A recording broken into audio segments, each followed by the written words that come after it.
Di video sebelumnya, kita sudah membahas torsi secara demonstrasi. Nah, di video kali ini, kita akan membahas torsi secara teoritis. Selamat menyimak! Torsi atau momen gaya adalah gaya yang dikerjakan pada benda sehingga membuat benda berputar pada sumbu putarnya.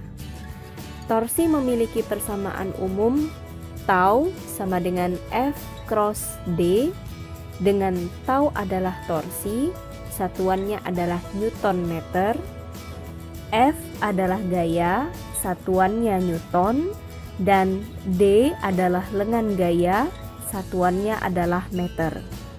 Torsi adalah besaran vektor sehingga kita harus memperhatikan arah putarannya. Torsi akan bernilai positif jika arah putarannya berlawanan arah jarum jam dan akan bernilai negatif jika arah putarannya searah dengan jarum jam. Torsi memiliki banyak variasi, namun kita dapat menyederhanakannya menjadi 3 kasus berdasarkan letak gaya dan lengan gayanya. Kasus pertama adalah kasus ketika lengan gaya tegak lurus terhadap gaya. Pada kasus 1A, kita misalkan ada sebuah papan yang memiliki sumbu putar, yaitu lingkaran warna hitam, di salah satu ujungnya.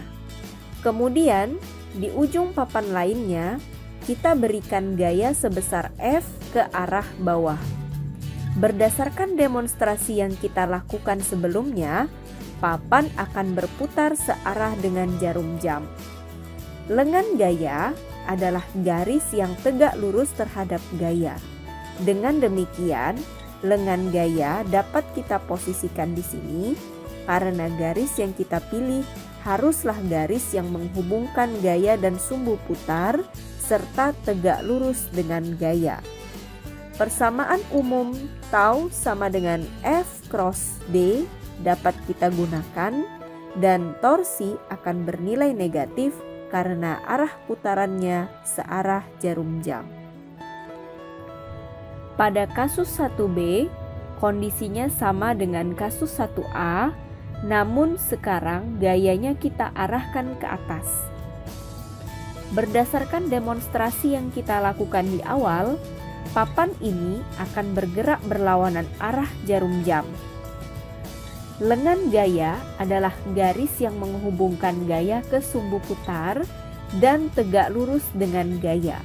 Dengan demikian, kita dapat membuat lengan gayanya di sini. Rumus tau sama dengan F cross D masih dapat kita pakai dan torsi bernilai positif karena arah putarannya berlawanan arah jarum jam. Sekarang kita beralih ke kasus 1C.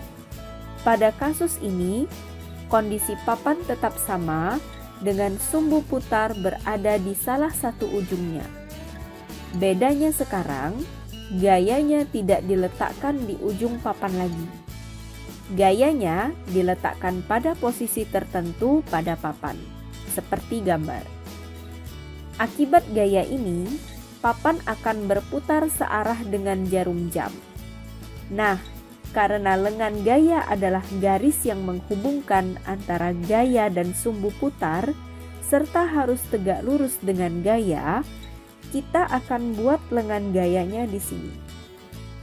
Hal ini berbeda dari kasus 1A dan B karena sekarang posisi gaya kita tidak di ujung papan lagi, sehingga lengan gayanya mengikuti letak gaya.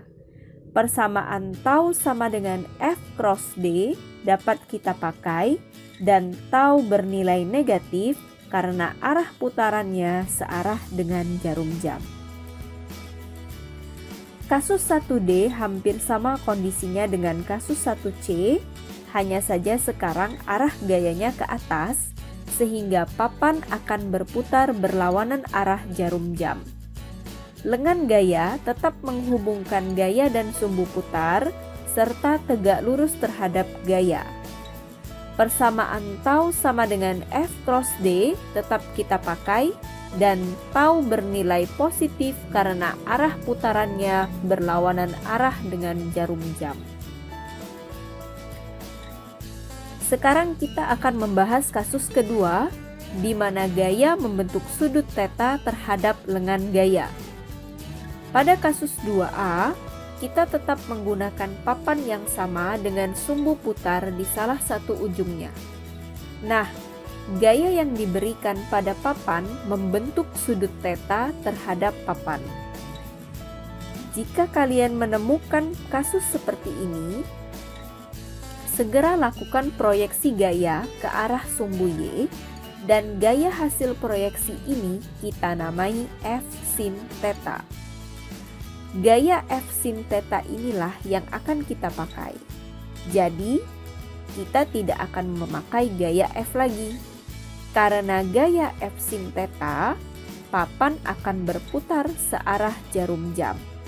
Lengan gayanya kita buat agar dapat menghubungkan sumbu putar dengan gaya F sin theta, serta harus tegak lurus terhadap gaya F sin theta.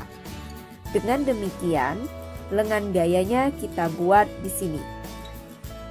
Sekarang, karena gaya yang kita pakai adalah F sin theta, maka rumus yang kita gunakan berubah menjadi tau sama dengan F sin theta cross D.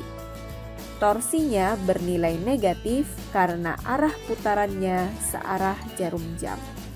Kasus 2B juga memiliki papan yang sama, namun gayanya terletak di bagian atas dan membentuk sudut theta terhadap papan. Sama seperti tadi, kita juga harus memproyeksikan gaya ini ke arah sumbu Y seperti ini dan menamai gaya hasil proyeksinya sebagai F sin theta berdasarkan aturan trigonometri. Karena gaya F sin theta ini, papan akan berputar berlawanan arah jarum jam. Lengan gayanya harus menghubungkan gaya F sin theta dan sumbu putar serta tegak lurus terhadap F sin theta. Dengan demikian, lengan gayanya dapat kita gambarkan seperti ini. Rumus yang kita gunakan adalah tau sama dengan F sin theta cross D, dan torsi bernilai positif karena arah putarannya berlawanan arah dengan jarum jam. Kasus 2C tidak jauh berbeda dengan kasus 2A dan 2B. Jika gaya membentuk sudut theta seperti pada gambar tersebut, kita harus membuat proyeksinya seperti ini. Lalu akibat gaya proyeksi F sin theta ini, papan akan berputar searah jarum jam. Lengan gaya dapat kita gambarkan seperti ini. Rumus yang kita pakai tetaplah tau sama dengan F sin theta cross D, dan tau bernilai negatif karena arah putarannya searah dengan jarum jam. Kasus 2D juga dapat diselesaikan dengan cara yang sama. Setelah gaya diproyeksikan, kita dapat mengetahui arah putaran papan dan lengan gayanya. Rumus yang dipakai tetap tau sama dengan F sin theta cross D, dan tau bernilai positif karena arah putarannya berlawanan arah dengan jarum jam. Pada saat kita melakukan demonstrasi, terlihat ada beberapa kali papan tidak berputar meskipun gaya telah diberikan. Pada kasus gaya tidak dapat memutar papan, torsi menjadi bernilai 0. Pada kasus 3A berikut ini, terlihat gaya diberikan dengan arah yang sejajar terhadap sumbu putar, sehingga kita tidak dapat menemukan garis manapun yang tegak lurus terhadap gaya, sekaligus dapat menghubungkan gaya ke sumbu putar.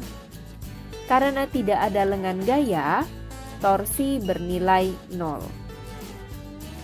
Pada kasus 3B, terlihat bahwa gaya berhimpit dengan sumbu putar. Seperti yang telah kita demonstrasikan juga, gaya ini tidak akan dapat membuat papan berputar karena lengan gayanya tidak ada. Sehingga torsi juga bernilai 0. Itulah penjelasan mengenai torsi secara teoritis. Terima kasih sudah menonton videonya. Sampai jumpa di video-video selanjutnya.